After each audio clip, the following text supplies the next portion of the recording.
Voilà, na pesi bino mbote mingi bande konyo bozolanda biso na République démocratique du Congo pe na Congo Brazza Nzambe ya Abraham Isaac pe Jacob apambola bino. C'est votre émission Éco International. Émission Éco International est présentée par le pasteur Flamme d'Angola. Na caméra tozali na Cédric Makela, l'homme valable. Grâce na yende bokota la ba image oyo tolobaki musala DG bandaki lelo bokamwate parce que na yambi partenaire na ngai émission. Nabaki lelo fona yamba partenaire na ngai émission. Il s'agit de président Bemba. Azali wana na loboko na ngai. Bonjour président Bemba. Bonjour monsieur Flamme. Bon la sepeli na ndingi na kopatri émission ya minga. Na pena sepeli go yamba yo étant que partenaire officiel na nga na linga makasi na sala ka nyonso pona yo. Merci vraiment, merci. Voilà, merci. Na bande konyonso oyo bozo landa biso bomoni déjà présentation ya partenaire na ngai président Bemba. Il y a des partenaires ya émission Éco International oyo azo soutenir ngai de loin ou de près. Président Bemba, est-ce que vous êtes marié ou vous êtes célibataire? Bon, naza marié. Vous êtes marié, papa ya bana combien? Na papa de bana. Des enfants. Komba moi si na yo na bana.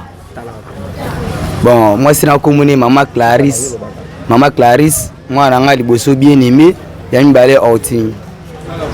OK, voilà, je crois président Bemba a salle déjà ni présentation na ye a pesi komba moi si na kombo ya bana. Président Bemba, n'habitant Hollande ka émission Éco International et ça la ka onini tango mona nga na osala émission batindeli o lien o talanga na télévision et ça la konini étant que partenaire en tout cas ça la nga bien no ka bien mo pona ko tatana ma bele be na kundula na yo ka pene ça la nga bien de ça la nga bele elengi mo boye de posa la ka peme na yo chaque jour na la na yango na senga gi lelo na vanda lisusu to sora bien. Voilà, président Bemba lobi ça la ka bien tango landaka Éco International parce que biso zwaka ba information na source peut toujours ya ko lakisa yango population je crois boyebi Éco International et qui ndara vraiment na source et sur information peut ayé étalissé bino.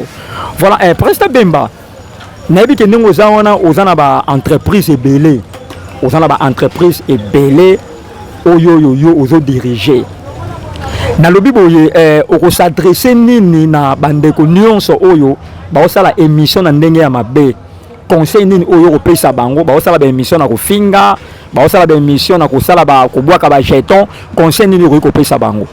Bon conseil na pesa na bandeko na biso nzo ba osala ba émission ya ko finga baninga ya ko critiquer baninga non émission ise isika ko finga baninga te yese ko pe baninga conseil so moni muninga sala mabe mo we yeba ko pesa conseil aye bo se corriger ba erreur no so asala ko finga ya solution ti yo ki critiquer mutu mo boye o finga muninga na fato ko misa muninga mabe mutama be non ya bongo ti conseil na singa bandiko na nga bo respecter baninga bo sala émission bo finga baninga te ko tanga ko muninga na mabe te tanga ko muninga na bola mo ko asalelo na vie ou ya salelo mo ya bien tanga ko ne émission bo ma critique te bando finga baninga bando tanga ba ko baninga na ndenga mabe wana ya bien te. Voilà, merci mon ezala qui conseille à président Bemba oyo apesi bino conseil na moko na lelo. Président Bemba maboko pete donc ye apesa katala raté. Apesa katala raté donc c'est mon partenaire, aza partenaire ya émission Éco International ya pasteur Flamme d'Angola. Donc azali wana akabaka. Ye ato sengite o monaka apesi yo. Ato lobite o monaka zo abosala boy. C'est dire Makela l'homme valable bozo abosala boy. OK, président Bemba parce que dans le lelo yo oza ko cartonner na Kasavubo parce que kombo na yo ezo tanga ma par-ci par là président Bemba maboko banki apesa atala te ce qu'on a yebité est-ce que pour ozo ka mbongo na facilité yango na kande okabaka ou bien ezali pena don o nzamba pesa yo ke oyebi na kokaba muninga soki azangi opesi bon kokaba ya don nzamba apesa na mutu nyonso tubuta mana ngo ba muso ngo koza pena mbongo aka bango te ana suza baninga te mo ne ka ba ambiance minga koza na pona ko sunga te ko kabeza don to buta manango nzamba pesa biso ngo déjà yango moninga ka bana ngai. OK, président Bemba lobi za don o ya kabana ngo mais ezana batu musipe azana don ya ko kaba ma kabarate azana don ya ko kaba mais akabarate nazo pesa kaka bon séjour na kine na Père Condé de Paris donc bon séjour na Père Condé de Paris mobali ya mama Bijou Condé vraiment ba coup de chapeau musala kitoko bana Bethesda toujours likolo bana Bethesda toujours likolo eza ya koyinda pe nazopesa mbote na de Suisse na Bundes ya dali président ya fondation Songa Congo de Suisse président ya fondation Songa Congo ba coup de chapeau vraiment nazopesa yo yango wana napesi mbote na maître Idi Amin, maître Pengo, maître Daniel Tumba et mon avocate Kambeze. Na pesi mbote na apôtre Idi Amin, Linzoke Mbombo Charles de Dieu. Voilà président Bemba musala oyo zo sala zo monana.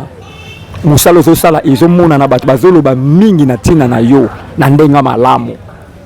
Bat bazolo ba mingi na tina na yo na ndenga malamu.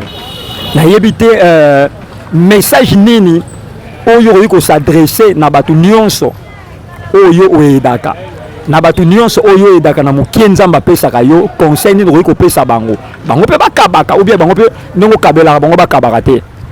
Bon conseil na pesa na batu nyonso onga na edaka na sungaka ta notre bango pe na mokie bazwaka be bakomultiplier mo ya kopartager na baninga ba pe ko aider baninga mususu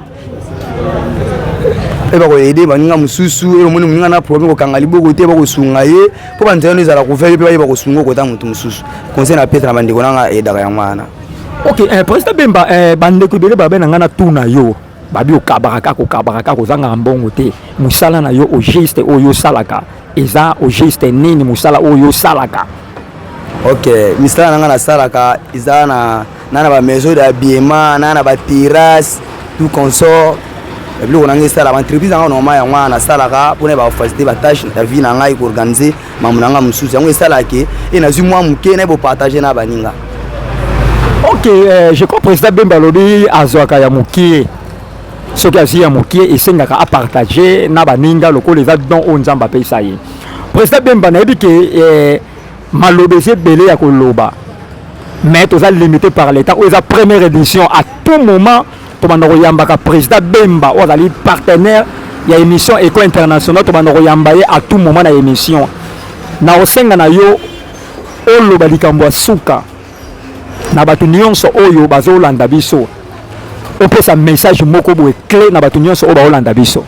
OK, na pesi nanu merci mingi na bandeko biso nyonso balanda biso konsenga na pesa botika critique botiko critiquer baninga kofinga te ni te to eloko moko pote botamsa mboka na biso bien bozala te yo kuna omemi kuno kesa émission omemi kuno ke roba kuna o kuna ko basala non botika concurrence ya mabe na vie yo zana ngo so ezate eyo pesi muninga ezate yo leka na émission bando finga muninga intera pesa ki bo wa ko da pesa ka boyete wa ko da sala boyete ya bien te eyo pesi koluka te so liboko epesi oyo yeba gareban yebo respecter baninga conseil na pia na bandeko balanda bisanga. OK, voilà na dédié émission oyo na mon avocat maître Idi Amin. Donc il est mon père spirituel, donc mon père spirituel apôtre Idi Amin Linzoke Mbombo Charles de Dieu, pasteur Tetendaya, évangéliste international Ange Mwamba, l'ambassadeur na pesi mbote na full boss mambote ba bon séjour awana kine full boss mambote ba coup de chapeau vraiment esika oyo zali lentement et sûrement toza toujours kaka na président Bemba président Bemba vraiment toza limité na temps na temps na osenga opesa ba dédicace banani oyo ko boaka ko pesa mbote na mokona lelo. C'est bon, on a pesi mbote na partenaire nga mususu Vincent Kuke.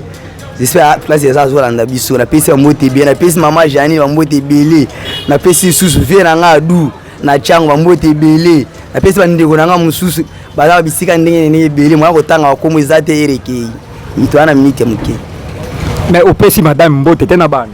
C'est bon, na pesi mama classe mbote na bana ngai bien aimé na mama bébé outine na pesi ngo mbote isika bavandi na kata ndako bata la TV bala na papa ndenga aloba.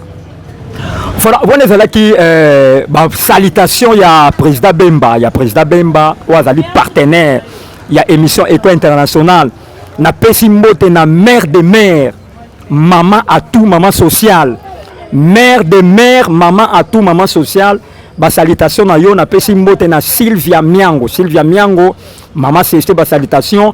Vinciane Kouké, la fille à question. Vinciane Kouké, la fille à question. N'a pas simbote na reine mère Ashimaki. Reine mère Ashimaki, Fabrice Kimpala. N'a pas simbote na bananion sur les rochers sali. Pasteur Tetendaya.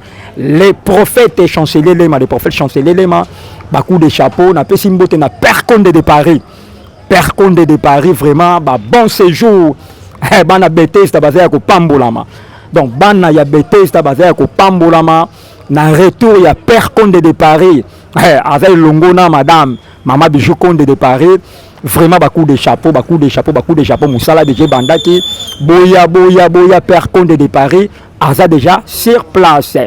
Na Pessimbote na Papa Chango na maison à lavage car a toujours na oswe Papa Chango beaucoup de chapeaux sur lingo sur la veste kitoko oyeno car a na oso na Éthiopie et pas ya Papa Chango vraiment a osa musala kitoko na pesi mbote na Princile ya Muzinga mwana Masmanima na pesi mbote na Janine Kumba grande commerçante na Congo Janine Kumba Francine Dipinda na pesi mbote na bana nyonso ya poto ba fanatique nyonso bolinga kangai beaucoup de chapeaux mais mbaki mon partenaire le président Bemba wazali partenaire ya émission internationale na yebiki émission oyo bokolandango partout dans le monde entier na remercier toute l'équipe technique oyo ba accompagner kinga na émission lelo na micro c'était votre humble journaliste le pasteur Flamme d'Angola.